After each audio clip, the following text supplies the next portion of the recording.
Depois de conseguir as assinaturas para a formação de um novo partido, o Movimento Brasil Livre segue com o processo que visa o registro agora da legenda.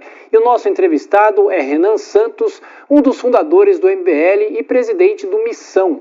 Tudo bem? Muito obrigado pela participação aqui na Jovem Pan, Renan, mais uma vez. Boa noite, bem-vindo. Boa noite, uma honra estar aqui. Me ouve bem? Ouvindo bem. Bom, eu queria começar perguntando quais são os trâmites a partir de agora. Vocês já conseguiram as assinaturas necessárias e agora o registro, depois Tribunal Superior Eleitoral, qual é o objetivo? É exatamente esse processo, né? Após conseguir as assinaturas, a gente havia anunciado no final do ano passado que nós tínhamos mais de 800 mil assinaturas, que era o que a gente necessitava do processo, contando a perda, porque uma parte das assinaturas se perde, seja no processo logístico, seja na validação dos cartórios. Elas foram para os cartórios e a gente obteve o número de 547.043, que é o número mínimo exigido agora com a legislação para poder exigir o registro do partido, e já ultrapassamos e vamos aumentar, vamos botar uma gordura de pelo menos mais umas 40 mil assinaturas validadas. Aí, com base nisso, a gente vai pleitear junto ao TSE a formalização do partido, tornando ele apto a participar das eleições. E aí isso pressupõe um julgamento que haverá no Tribunal Superior Eleitoral, e aí depois ele está registrado e normal. Aí o objetivo é justamente participar das próximas eleições. Vou passar agora a palavra para a Dora Kramer, que faz a próxima pergunta. Renan Santos, do MBL. Dora. Boa noite, Renan. Quer dizer que a expectativa é conseguir regularizar a situação para participar da próxima eleição, 26, é isso? Exatamente. Né? Então tá, então vai lá a pergunta. Qual que é, porque a gente tem um ambiente já todo mundo se organizando, né? Um lado e outro. A gente tem dois lados, o centro ainda é uma coisa meio gelatinosa, que a gente não sabe. Qual é a ideia, força, qual é o recado, Renan, que o partido que você pretende criar, certamente vai criar e presidir, qual é o... Você vai me entender. Eu não quero slogan é ruim, mas a ideia é força, entendeu? Para chegar diante da população e dizer assim, olha aqui, o Missão se propõe a isso. O projeto de país é tal e tal e qual. Maravilhoso. Primeiro eu vou começar até com uma provocação e realmente fazer aquilo que você solicitou, que é ficar livre de slogans e discurso vazio. O Centrão quer organizar uma candidatura, do ponto de vista político, junto ao Tarcísio, para vencer as eleições de maneira quase única no primeiro turno. Esse é o desenho que eles estão tentando montar, que inclusive envolve essa federação da União Brasil, do Progressistas, para tentar fazer o vice. O nosso objetivo é desorganizar esse arranjo. E essa é a provocação. O Centrão se organiza, a gente quer desorganizar. E em qual sentido? Ora, a direita brasileira, a direita a qual nós fazemos parte, e somos fundantes, ela surgiu combatendo a corrupção. Ela surgiu negando esse Centrão. Ela surgiu justamente no enfrentamento a Valdemar da Costa Neto e essas figuras que hoje se juntaram, determinaram o que é o nosso campo político, submeteram uma figura que eu julgo corrupta, que é o senhor Jair Bolsonaro, a um boneco. E esse boneco Jair Bolsonaro, que opera em nome deles e está permitindo uma coisa muito única, que é o Centrão chegar ao poder, usando um candidato de consenso ali entre Centrão e direita, que seria o Tarcísio. E a gente quer justamente não jogar esse jogo, a gente quer traçar uma risca de giz nesse jogo, Dora. O nosso objetivo, como nós somos um grupo que conversa muito com as gerações Millennial e Z, nosso objetivo é fazer uma espécie de ruptura agora entre duas gerações. Essas gerações mais antigas que ainda vê o Bolsonaro e o bolsonarismo como uma solução, e as gerações mais novas que não entendem mais isso como solução. Até porque a conta que está sendo herdada, a conta da Previdência, a conta do Estado ineficiente, a conta do Brasil que ficou caro antes de ficar rico, está sendo paga justamente para essas gerações. E o que a gente está fazendo agora, nessa proposta para 26, é uma conclamação geracional. Ora, se nós vamos arcar com o prejuízo dos erros da direita e da esquerda e do centrão, chegou a hora da gente ter voz na mesa para poder dizer o que nós queremos fazer. E é aqui que a gente começa provocando nesse jogo para 26. Renan Santos, agora a pergunta de Nelson Kobayashi aqui nos nossos estúdios. Koba. Renan, boa noite, é um prazer falar contigo. Ficou claro aí que você pretende desconstruir com Missão.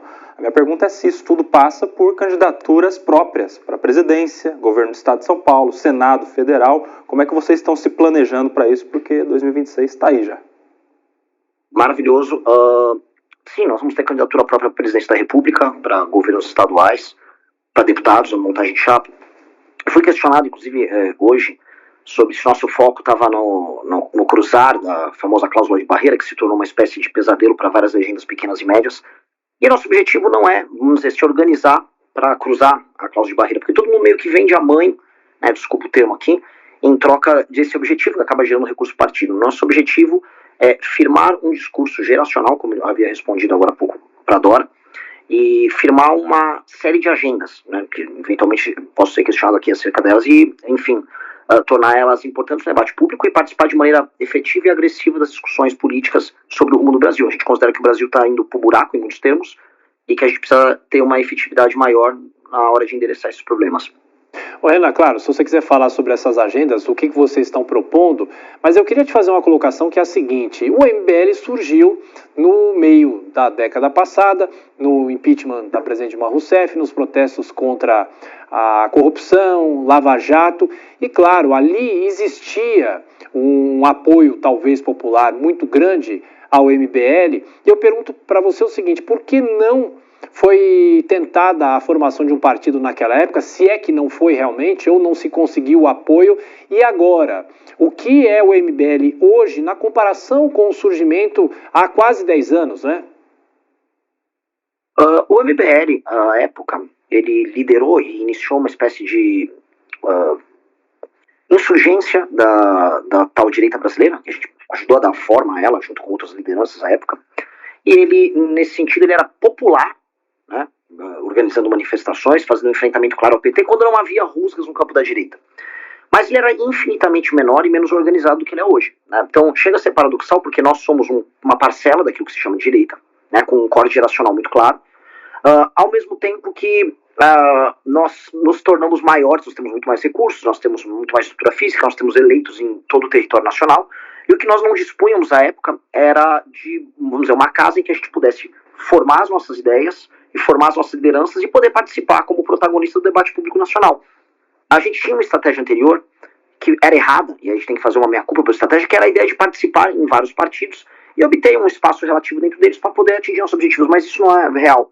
Um exemplo foi com o deputado Kim Kataguiri, que é do Movimento Brasil Livre, que é o deputado mais votado do União Brasil em todo o território nacional, por 2 vezes, tanto em 2018 quanto agora em 2022, e a ele não foi, vamos dizer, autorizada a possibilidade de concorrer a prefeito de São Paulo, que é a cidade dele, porque o partido tinha que fazer os seus arranjos locais, né, com um grupo majoritário aqui em São Paulo, e aí a gente fala, pô, mas o que mais a gente precisa fazer para poder participar de uma eleição importante, né? Nós temos o deputado estadual, o 3º ou 4º deputado estadual mais votado do partido, que é o Guto, nós temos o deputado federal mais votado do Brasil, que é o Kim, e não temos capacidade de decidir nada. E assim em qualquer partido que a gente participou e em qualquer região. Então, a gente percebeu que ou montávamos um partido agora, ou era melhor desistir da atividade política. Ou sermos comentaristas, ou gravarmos vídeos, mas definitivamente participar do jogo eleitoral não faria mais sentido.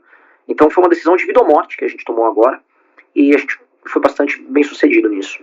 Para a gente fechar, a pergunta de Dora Kramer, estamos aqui com Renan Santos, do MBL, presidente do Missão, partido que será formado agora depois da obtenção das assinaturas. Dora.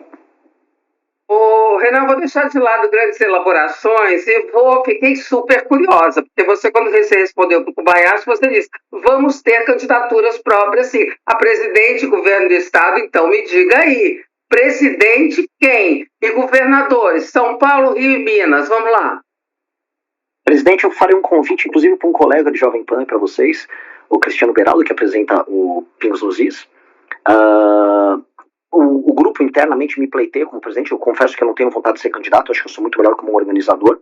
E tem mais alguns 2 nomes que nós estamos em negociações. E para o governo do estado de São Paulo, o nome natural nosso é do atual deputado federal Kim Kataguiri.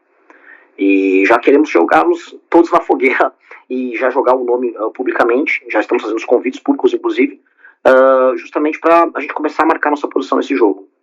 Eu quero saber se alguém já aceitou o convite. Eu tenho que ser agora persuasivo, mas quem consegue montar um partido consegue convencer os amigos a concorrer. Estamos no trabalho.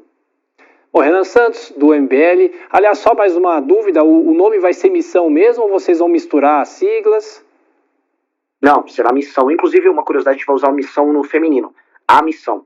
Então, é isso. Renan Santos, muito obrigado pela entrevista mais uma vez à Jovem Pan. Até a próxima. Obrigado pela oportunidade. Daqui a pouco a gente fala